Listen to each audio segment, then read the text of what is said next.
Gospel of Mark. 6 days later, Jesus took Peter, James, and John to the top of a mountain. No one else was there. As the men watched, Jesus' appearance changed. His clothing became dazzling white, far whiter than any earthly process could ever make it. Then Elijah and Moses appeared and began talking with Jesus. "Teacher, this is wonderful," Peter exclaimed. "We will make 3 shrines, one for you, one for Moses, and one for Elijah." He didn't really know what to say, for they were all terribly afraid. Then a cloud came over them, and a voice from the cloud said, "This is my beloved Son. Listen to him." Suddenly, they looked around, and Moses and Elijah were gone, and only Jesus was with them. As they descended the mountainside, he told them not to tell anyone what they had seen until he, the Son of Man, had risen from the dead.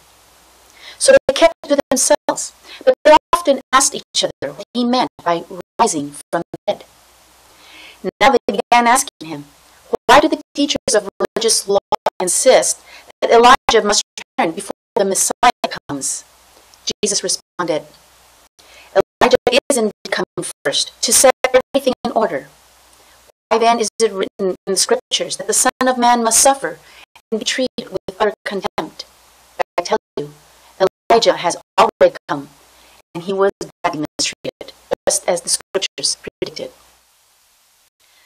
I'm Reverend Sylvia Vasquez from St. Paul's Episcopal Church in Walnut Creek. The title of my devotion is "A Season of Transformation."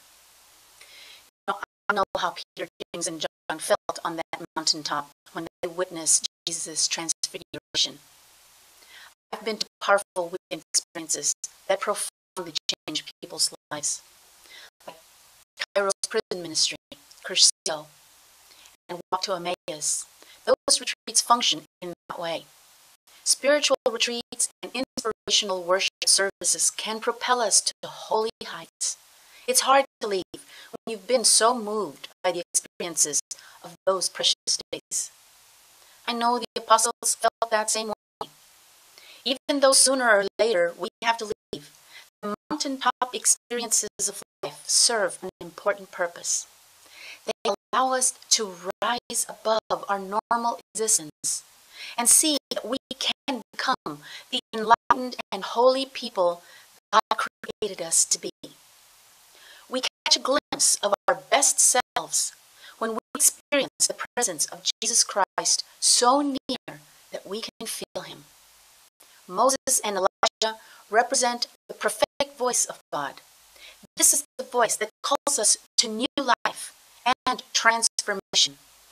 But when that voice is gone and we are no longer on the mountaintop, what do we have left to help us keep that hope of transformation alive?